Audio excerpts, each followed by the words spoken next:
Broadcasting from the business capital of the world, this is the Podcast Business News Network. Welcome back to the show. Randy Swaim joining us here. And if you don't know who he is, I'm shocked. He's world renowned, our Marshall Goldsmith certified executive coach and founder of Coaching for Relevance. Welcome back, darling. How are you? I'm doing good. I'm glad you are too. It's always great to be here. Great to see you. Beautiful. And a little bit about yourself. We must talk, drop about what you do, all of you accomplished. Tell us a little overview, please. Well, so much of what I've become has just been in my journey. And of course, a lot of this is highlighted in the autobiography that's on Amazon. But for me, I totally have understood and experienced and seen the value of true leadership styles, um, and everything. And also with the Marshall Goldsmith stuff. And also I'm a master level neuroplastician with the Institute for Organizational Neuroscience in Germany. And bringing all that to the, picture is just very key when you're talking about any groups of working teams, people, leaders, managers, whatever, um, because it's so critical. And this is all that I bring, even just if it's in a simple aspect on a given day where you're talking to a few people, kind of thing, uh, or also if you're talking to classes and stuff like that. So it's key, and in today's world, it's critical to to understand a little bit of the differences on that. Perfect. Thank you. And I got to just promote, book, movie coming out. There's a lot as well. I know it's such a humble, modest man, but just tell us a little bit about that too. Okay. Well, the autobiography, the title is Bring Freedom to Potential, a true story of overcoming and soaring above the storms of life. It's on the um, Amazon website, and anybody can go there and get it and purchase it. You can purchase it either with Kindle or getting a book, mailed to you or whatever. Um, and it's just a story. I will tell you this, that some of the people that have read just the test parts of my book and all have been amazed with their comments. And so it's amazing on that. But as you said correctly, so Hollywood has completed the Hollywood movie documentary of my life story, that is going to be published. And guess what? The title of that is exactly the same: bring freedom to potential, because that's what I'm all about. Bringing freedom to potential in other people too, to the extent that you can, and to the extent that they're willing to. And but I will tell you this: that if some of the people that have just seen the ad bit of that and have seen some of my autobiography, they are amazed. And there's a lot of people that I talk to that I work with and things like that. And when I mention that, they want to know when the movie is published. And so there's a lot of people that are very interested in getting a copy of it. And you can actually, it's going to be put on HBO and Netflix and places like that and all. It's also being marketed outside the United States, but it's also um, something where people are going to be able to purchase a DVD and get it mailed to them, and so that they have it in their home or whatever. And so all of that is just key. But it's really the central aspect of my story has been this process of overcoming and soaring above the storms in life, because that's sort of what I've had to do. I've had to grow and become, not because somebody is teaching me, but because I'm learning and I'm being aware and I'm growing and things of that nature. And that's kind of what got me here for the first probably 30 years of my life and everything. But it's a key insight. It's a key story. And I think you've heard me say this before, Joe, but um, this isn't just about attention of me, because if I take my last breath, I'm not all worried if there's nobody that remembers my name or anything like that. But what I hope for is that even if it's 20 years after I take my last breath, I hope there's a real group of people out there that know that there was this guy that brought out an insight all this time ago. And you know what? I applied that insight to my life, and man, it made a difference. It made a difference. And that's all, even if they don't remember my name or whatever, but if they gain insights from some of the story and some of what they learned and experienced and all of that, that's what I'm about. Well, thank you for being here. And for today, let me ask, what path are we choosing to walk down? I know there's always some good, amazing conversation. What is in mind for today, Randy? What I was going to do is kind of step forward a little bit just from what we addressed last week. One of the things we addressed last week, and by the way, you can throw out a question if you want, or something that you're thinking about or whatever. But you remember last week, one of the things that I mentioned is when we were focusing on strategic thinking and strategic planning, that it's not just about coming up with the goal that your company wants to achieve or your team wants to achieve. In part, it's that, but also there's another part of it where what does your team need to become to truly make radical results happen to get there and to achieve that and to keep it going and everything. And that's kind of what I worked on last week. And remember, there was something last week that I mentioned, that when you're talking about those people, it's not just this or that, but there's a whole spectrum in there that covers the people and all that kind of stuff that the leader needs to be aware of and what they really truly need to do. And there's a lot of people in the world today, and I'll kind of mention one or two little examples, not individual people. I'm not going to mention any names or anything like that, but there's a lot of people out there that are managers that are dysfunctionally doing this in many ways, and and they need to kind of rethink what they're doing to become actual good leaders and to be actually developing their team to the point where, boy, some radical results can happen. And so that's kind of where I was going to go today. It's just a little bit of an outflow, if you will, from kind of what we initiated last week. Perfect. The Let's do it. strategic planning is not just on what you want to do or how much money you want to get. Strategic planning is, what are you becoming? What is your team becoming? And all that, and that's another little part of this. So yeah, that's just, I was going to kind of take that just a little bit a step further, and I'll give you one example of what we've seen people do, and you and probably a lot of the listeners have probably seen somebody do a couple of these things too. Just real simple, but a leader and a manager needs to be totally aware of when they are dysfunctionally applying this, because when they're doing that, they're turning off their people, they're turning off the mental processing, and they're turning off the motivation in their people, um, and making their people not believe in what your focus is and what you're really trying to accomplish and things. So you just need to be aware of that as your team is going forward. And I'm here to learn. Everyone, listen up. Randy Swaim is here also today. The lines are open. Okay. If you do want to call 631 307 4031, that's 631 307 4031. If you do have any questions as he speaks about anything he's talking about or anything in general, he's here to inspire, to chat, and to really help you. Dive in further to yourself, dive into becoming a better you, diving into being the best you can. And therefore, it really does create success in so many different areas, from family life to work life to being more productive. Obviously, leadership is key with him. There you go. There you go.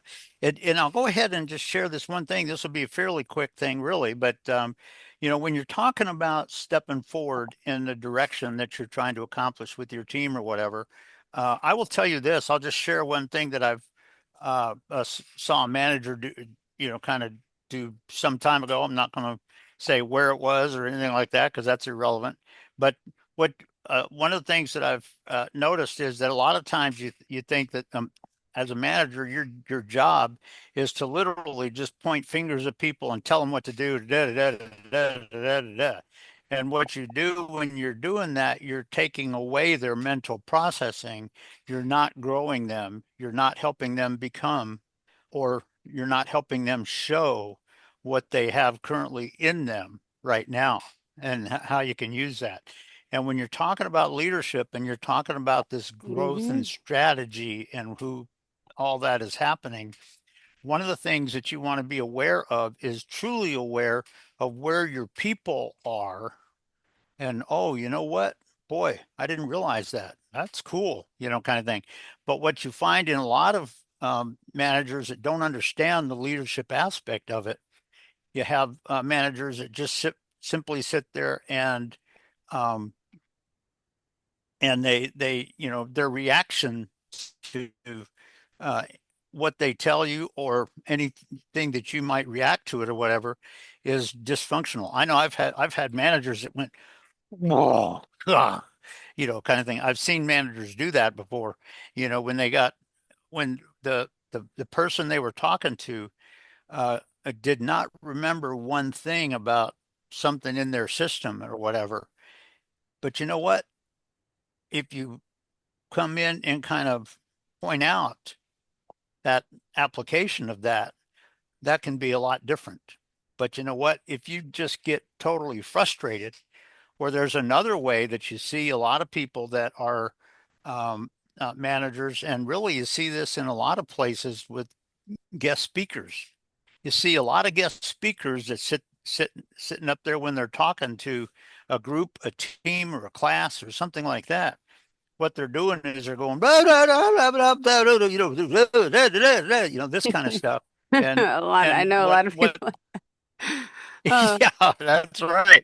And you know what? The problem with that, and you see this in a lot of areas, but the problem with that is, and this is what those people are trying to initiate y- the emotions of a group of people, because if they initiate the emotions on it, then they can control, and those people don't have to think. They don't have to do anything. They just, you're making them totally, dependent on you, totally, shut your brain off and just go with what I'm telling you, kind of thing like this.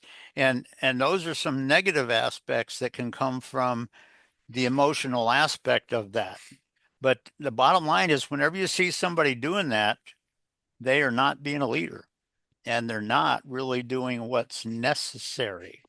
Because here's the thing, leaders, if you find somebody, one of the things that a lot of people that are managers have a tendency to do is if you see somebody that has a question or a doubt or is kind of going, you know what, your first reaction a lot of times is to just go, well, hey, just shut up and just do this, do that, and that is not being a leader.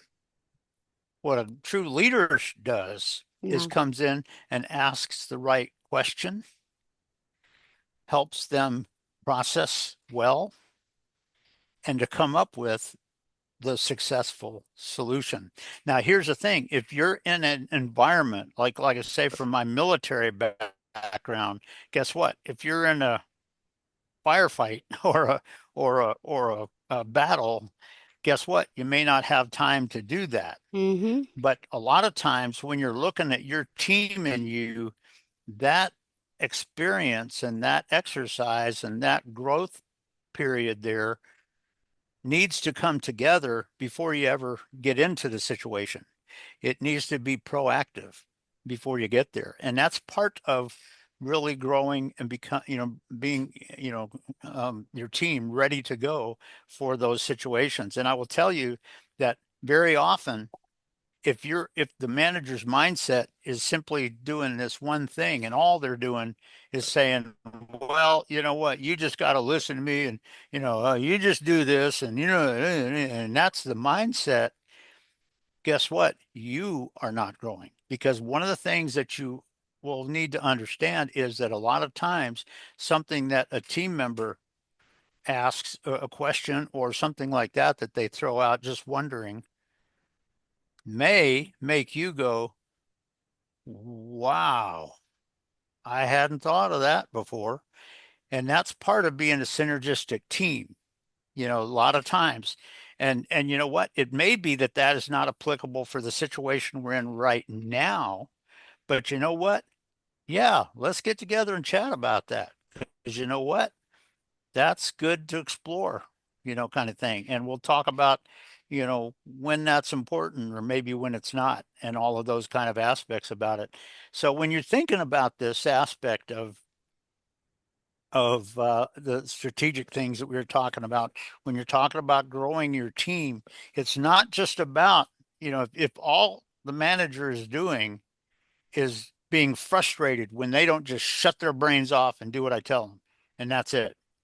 If that's the way the manager is thinking, the manager is not being the manager that your company wants. And they're not being the leader, and they're not becoming the leader. And so it's just something to think about. One of the things that the leader does, if there's a challenging question that comes up, they'll initiate a chat and a conversation. And guess what? The person can come up with, oh, yeah, I didn't think about that. You know what? Good point. Thank you. Yeah, we'll put that aside, kind of thing, and everything. But that doesn't happen when all you do is getting frustrated and throwing your hands up in the air and kind of acting mad because your people are not just capitulating to what you say and just shutting their brain off. You never want to shut your people's brain off. And the big reason for this, when you're talking about the strategic aspect of it, the reason you never want your people to shut their mental processing off in the neuroscience is because guess what? They may come up with some, projected insights that you didn't see and nobody else on the team saw. But it might be something. This has happened. I've seen this happen once or twice in different teams in the journey in my life, kind of thing. I've seen a couple of times where somebody comes up with a question or a thought, just asking a question about it, and everybody, oh wow, you know what? Yeah, and you know what? They talk about it, and what they do is they come up with a successful synergistic solution that may have been just a little bit different than what they started out with. And so these aspects of some of these applications of the personnel and how you can be getting in the way and destroying your team as a manager, or you can be acting in a much more coaching facilitative style where it really grows your team to radical success that makes the company call attention to you and go, oh wow, wow, you know, and if you do that, where you're just shutting off that little control freak thing and everything, and your dysfunctional reaction to something that sometimes magical things can happen, and it can make people go wow and bring your day. I will say this, that when I was the site manager up at Griffiths Air Force Base for our flight international group and everything, the I was amazed a little bit by how the headquarters of the company had really lauded me. I mean, it blew me away in a positive way, but they lauded me.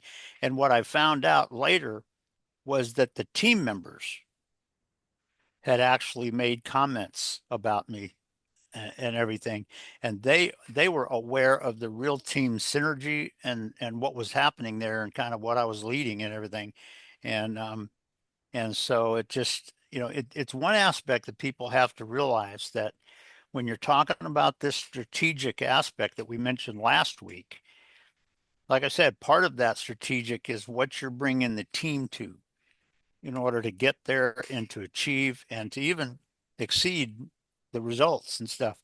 And, a lot of that deals with this aspect of what are you truly bringing in terms of leadership, in terms of mentorship, in terms of your making them feel oneness? Because I'll tell you, if you're a manager and all you're doing every time there's a unique question or something, if every time you do that, you're just getting mad because people aren't just shutting their brains off and capitulating to one thing you said, you know, if that's your response, you're not being a good manager and you're not being a good leader. And and you know, when people, even in tough moments or tough times, if your people want to be with you and make this happen, you have done a lot better. But you have not just gone with this superficial managerial thing, but you've gone into true leadership. And you may not have been an expert with neuroscience, but you brought a certain neuroscience aspect to it without even realizing it. And that's what one thing that's what one thing about a coaching perspective actually does, because it's not just about dictating and throwing rocks at them if they don't just kind of shut their brains off and all this sort of stuff, you know, kind of thing. It's really getting their mental processing going, their thinking, and their vision, and also their synergy. Because I'll tell you what, when you are working with people that do that in an effective way, you want to be working with them. You know what? When you think that some radical results are happening, or you know what, we're better than most of the other groups I've seen out there. You know what? Yeah, yeah, and and there's synergy that just brings together in ways because people are proud and appreciative of being a part of such a team. And guess what? When you're the manager, if all you're doing is pointing fingers, being frustrated, dictating, and all that kind of stuff, and that's all you're doing, you're not getting the job done and you're not being a leader. Leaders do it very differently. And so, one of the things when you're talking about that strategic thing that we were talking about last week with the strategic plan and the team, that's just something you got to be thinking about what are you really going to do to bring your team there. And one thing that for the listeners need to do is think about what do you need to do to make that happen. And it's because it's not like a lot of people think. And so it's just something to think on that. But it's a key aspect of when you're really wanting to make amazing things happen with your team and with what you are doing there. And it makes them want to be a part of your team. If they're hoping to go to another team or to, whatever, leave, guess what? You're not getting that job done and you're disconnecting it. But the bottom line is when you look at that aspect of developing your team from the strategic aspect, there's a dysfunctional way of doing it, which is I've seen some managers do in the career and everything. And there's a definitely functional and successful way of doing it that is done by true leaders, which is not just dictating to your people and forcing them. Leadership truly is about developing your people and helping them see and helping them truly realize the radical results that are successful for your team and how you can achieve way more than you thought. And it's just a key point in that a lot of people don't typically think about because they think it's okay. Well, it's as a manager, it's just my job to tell you what to do. No, it isn't. No, it isn't. Not as a leader. It's not. And so it's just something to think about when you're looking to, in a rapidly changing environment, particularly organizational maneuverability aligned. If in a rapidly changing environment, not all things are rote academic. And guess what? You got to be able to have the right solutions that bring radical results, even in an unexpected environment. And that's just something that people have to think about that so often they don't. If you got somebody that's just a manager, that's just pointing fingers and dictating, they are not being a leader, and they're probably not the one you want to be doing that role. So I just just throw it out, just something to think about. Now, the leaders, the managers can become leaders if you know how to help them do that, and if they want to do that. And so it's just something to think about with that.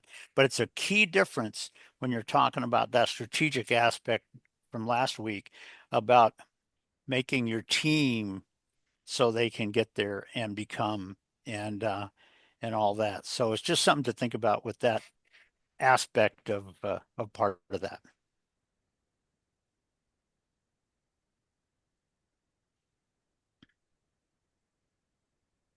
I can't hear you. Hello, hello. The lines are open. Oh, Six okay. three Now, one three okay. zero Now I seven can. 4010. If anyone does want to call, we still got 3 more minutes left. But you always speak on behalf of leadership, and they're very insightful too. But what about people that are just like stuck, okay, in a position working for like a dictator who's not a good leader? How do you get out of a situation when you like need that job? What are some of the things you could do? Because you can't really teach them how to change. You don't want like Yeah. that's got to be hard working for someone who doesn't have good leadership skills. And this happens a lot. Any advice to someone out there Yes. who may be stuck in a situation like that? What I will do is say I'll ask a couple of questions that are good, because one of the questions that I would ask just as a first question to get some thinking going is what will make that person want to do things differently within them, with who you know them to be. What will make them want to do it differently, kind of thing. And because the people have certain mindsets, and it could be they're just stuck in what they're used to, kind of thing. But the bottom line is, once you get a sense of that, then Hmm. you have to be thinking about what is it going to take for them to want to do something different in the direction that you're going. And you know what? When they start to experience something different about the team, and they come to you and go, "What's going on with this? Boy, that I saw this, and oh wow," kind of thing. And you look at them and go, "Well, here's what we're doing on that." And a lot of times, depending on the person, between on the senior manager or something, a lot of times they can sit there and go, "Oh, I didn't think about that. You know what, Jill? You have my compliments. Keep doing that. Keep going in the direction you're going Hmm. into, because I did not expect that positive result." Kind of thing. And all all that is sort of part of that. But some of that, if you have an opportunity where you can have a chat with them or conversation with them, um, kind of getting a sense of what their driven factor is on their role and what they see it. And one of the questions you might ask is, well, what's it going to take us to exceed the expectations that you have in your mind right now? What's it going True. to take for us to do that? Oh, you know what? I think we can do that. Yeah. And it's not just through, you know, just the number of devices and, who are going to sell this or whatever, kind of thing like Yeah, that. I know. But Oh my it's gosh. getting a real sense of, and that goes back to what we were talking about last week about the strategic planning. What is it going to take to bring your team to a better strategic vision and thinking and becoming, so that dramatic results can happen. And that, and in that can happen. But you're right. Sometimes a senior manager, um, sometimes you need to be able to have those casual just chats with them and ask a couple of questions of stuff. And but also let them know that, you know what, I'll stay connected with you on this if you want, and we'll be talking about it a little bit going forward. And you Beautiful. know what? Most of them would say, okay, keep me posted. Okay. Kind of thing and all that kind of stuff. Yeah. And, you just, because here's the thing. One of the ways that you bring people into your team, and let's face it, that senior manager that is over you is still part of the team Got it. for the Yeah. company, True. kind of thing. And, how uh, get the people into being the team and do it successfully. That is huge. And so that's what I would just share as something to think about initially is Beautiful. on the manager that you're talking about there. Mm-hmm. What do you need to ask them? What's the first question or two that you need to ask them? And what most people will do is say, "Why are you like this?" and all this. That's not the question you want to ask. Yeah. The question you want to ask might be something like, what will make you want to be part of what we're doing? Perfect. Thank you What so will much, make that happen? Randy. So those are just some things to think about on that. And good question, Jill. I applaud you, and good question that you brought up there at the end. Well, it's just the knowledge I'm getting from you and insight and thinking the thought process, which I hope we all are from when you speak of what we're learning about, being in these situations and with leadership, with life, with work. But unfortunately, we have to go. I'm so sorry, Randy. How do we It's okay. contact you? Well, I tell you what, you can go to my website, coachingforrelevance.com, and go to the bottom of the homepage, and it has my cell phone and my email there, so you can give me a call. I don't do cold call, sales pitches or whatever. If you have a need, yeah, we'll come up with something. But if you just want to have a chat, you don't have to worry about that. So yeah, we'll be glad to if somebody wants to call. Thank you, Randy. Appreciate it. Thank you, Jill. Always a pleasure, my friend.